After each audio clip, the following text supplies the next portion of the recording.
थोड़ा नीचे वगैरह हो जाता तो मजा आएगा।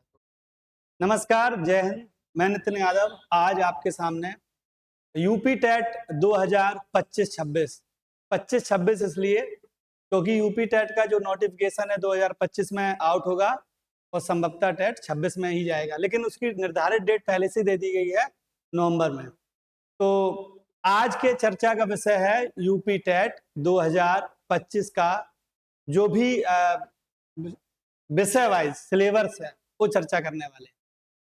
तो आज हम चर्चा के रूप में सबसे पहले हम गणित विषय के जो टॉपिक हैं वो आपको बताने वाले हैं, जिसके टॉपिक कुछ इस प्रकार से हैं कि गणित विषय में सबसे पहले जो चैप्टर जुड़ा हुआ है वो है आपका संख्याएं एवं संख्याओं का जोड़, घटाना, गुणा और भाग। इसका मतलब है कि यूपी टेट में जो भी प्रश्न संख्याओं से संबंधित होंगे उसमें संख्याओं का जोड़, संख्याओं का घटाना, संख्याओं का गुणा और संख्याओं का भाग सम्मिलित होगा। प्रश्नों का स्तर बहुत उच्च लेवल का नहीं होगा, मान सकते हैं कक्षा 5 और कक्षा 8 तक का सिलेबस इसमें शामिल होता है। उसके बाद जो दूसरा बहुत महत्वपूर्ण चैप्टर है वो है लघुत्तम समापवर्त और महत्तम समापवर्तक, अर्थात लासा और मासा, जिसे हम एलसीएम और एचसीएफ भी बोलते हैं। संख्याओं से संबंधित ही ये चैप्टर है, लासा और मासा। मान के चलिए कि ये दोनों चैप्टर एक दूसरे के पूरक हैं। तीसरा जो चैप्टर आता है वो आपका आता है भिन्नों का जोड़, घटाना, गुणा और भाग। इसमें बहुत छोटे छोटे से प्रश्न पूछे जाते हैं, जिसमें भिन्नों का सरलीकरण, भिन्नों का जोड़ना, भिन्नों का घटाना। ये चैप्टर भी संख्याओं से संबंधित है, इसे हम परमेय संख्या का एक चैप्टर कह सकते हैं। अगला चैप्टर है दशमलव संख्याओं का जोड़, घटाना और गुणा और भाग। ये भी चैप्टर आपका मान के चलिए कि ये भी संख्याओं का ही चैप्टर है। तो आपके 4 चैप्टर आपके संख्याओं के हो गए, जिसमें संख्याओं का जोड़, घटाना, गुणा, भाग, लासा और मासा। लासा और मासा के बाद भिन्नों का जोड़ना, घटाना, गुणा और भाग। और इसके बाद है दशमलव की संख्याओं का जोड़, घटाना, गुणा और भाग। कहने का मतलब यह है कि चैप्टर बहुत ही सरल है। अगला आपका चैप्टर आता है एकक नियम। एकक नियम आपको जैसे मालूम है, जैसे कि 10 वस्तुओं का मूल 100 रुपए है, तो एक वस्तु का मूल कितना होगा, इसे हम एकक नियम कहते हैं। अगला जो सबसे महत्वपूर्ण चैप्टर टेट के लिए है वो चैप्टर आपका प्रतिशत है।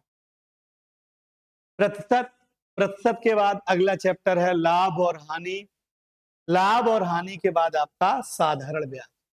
इसके ऑफिशियल जो नोटिफिकेशन आएगा उसमें जो सिलेबस आएगा उसमें साधारण ब्याज ही लिखा होगा, लेकिन इसमें साधारण ब्याज के साथ कभी कभी चक्रवृद्धि ब्याज के भी सवाल पूछ लिए जाते हैं। इसके बाद हम लोग पहुंचते हैं ज्यामिति में। ज्यामिति में ज्यामिति आकृतियां हैं, पृष्ठ, कोण, त्रिभुज और वृत्त है। और एक ये चैप्टर आपका बहुत अजीब सा लग रहा होगा आपका, वो चैप्टर है आपका धन। धन का मतलब रुपया और पैसा। इसमें रुपए और पैसे से संबंधित जो भी प्रश्न है वो आपके पूछे जाएंगे। आगे जाते हम लोग मापन। मापन में समय, तौल, धारता, लंबाई। इसमें सवाल इस प्रकार से आते हैं कि मीटर को किलोमीटर में बदलिए, किलोमीटर को मीटर में बदलिए, इस प्रकार के प्रश्न पूछे जाते हैं। उसके बाद अगला चैप्टर आपका है परिमिति। परिमिति का मतलब परिमाप। अब परिमाप का मतलब है क्षेत्रफल भी आ सकता है, परिमाप भी आ सकता है, त्रिभुज के क्षेत्रफल आ सकते हैं, आयत के आ सकते हैं, वर्ग के आ सकते हैं, और जितने भी चतुर्भुज हैं उनसे संबंधित क्षेत्रफल का कोई भी प्रश्न होगा वो पूछा जा सकता है। एक बहुत ही महत्वपूर्ण चैप्टर है, इस चैप्टर को हम लोग बोलते हैं कैलेंडर। कैलेंडर में पूछा जा सकता है कि 23 जनवरी 2025 को कौन सा दिन था, या 12 मई 2001 को कौन सा दिन था, इस प्रकार के सवाल पूछे। अगला आता है आंकड़े। आंकड़े का मतलब होता है डाटा। ये थोड़ा सा चैप्टर आपका कठिन है। डाटा का मतलब है कि आपको कोई आंकड़े दिए जाएंगे, उन आंकड़ों को ध्यान से पढ़ना है और उसके बाद उनसे दिए गए प्रश्नों के उत्तर देने हैं। उसके बाद वही मेंसुरेशन में आ जाता है आयतन, धारता, घन, घनाभ के आयतन। अभी चैप्टर ऊपर परिमिति बताया था, परिमिति से संबंधित चैप्टर आपका एक है क्षेत्रफल, और जिसमें क्षेत्रफल, आयत और वर्ग के क्षेत्रफल। उसके बाद चाल, समय, दूरी, रेल, रेलगाड़ी बस से संबंधित प्रश्न है, रेलगाड़ी की समय सारणी से संबंधित प्रश्न पूछे जाएंगे, बस की समय सारणी से संबंधित प्रश्न पूछे जाएंगे।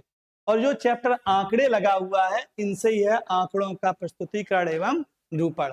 एक ग्राफ कह सकते हो आप कि एक आंकड़ों का एक ग्राफ दिया होगा, उन ग्राफ को ध्यान से पढ़ना है और उन ग्राफ को पढ़ने के बाद आपको प्रश्नों के उत्तर देने हैं।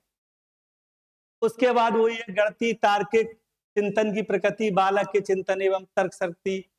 इसमें क्या है कि गणित के प्रश्न पूछे जाएंगे भाषाई और उनके विकल्प भी भाषाई होंगे। तो ये चैप्टर हो गया। उसके बाद गणित की भाषा, वो भी भाषाई पूरा है, सामुदायिक गणित। इसका मतलब है इतने जो चैप्टर बचे हुए हैं सारे आपके भाषाई प्रश्नों से आएंगे। तो जो 30 नंबर का आपका गणित आना है, 30 नंबर का, अगर आप प्रत्येक 2 दिन में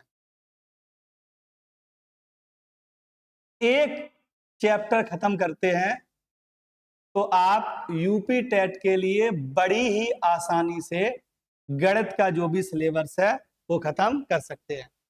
हमारे साथ पूरी टीम जुड़ी हुई है जिसमें सभी विषय के विषय विशेषज्ञ हैं जो अलग अलग टॉपिकों पर, अलग अलग विषय पर आपको वीडियो भेजते रहेंगे। और ये जो हमारा पूरा जो सेटअप चल रहा है, ये पूरा सेटअप निःशुल्क है, इसमें किसी भी प्रकार का कोई शुल्क नहीं लिया जा रहा है।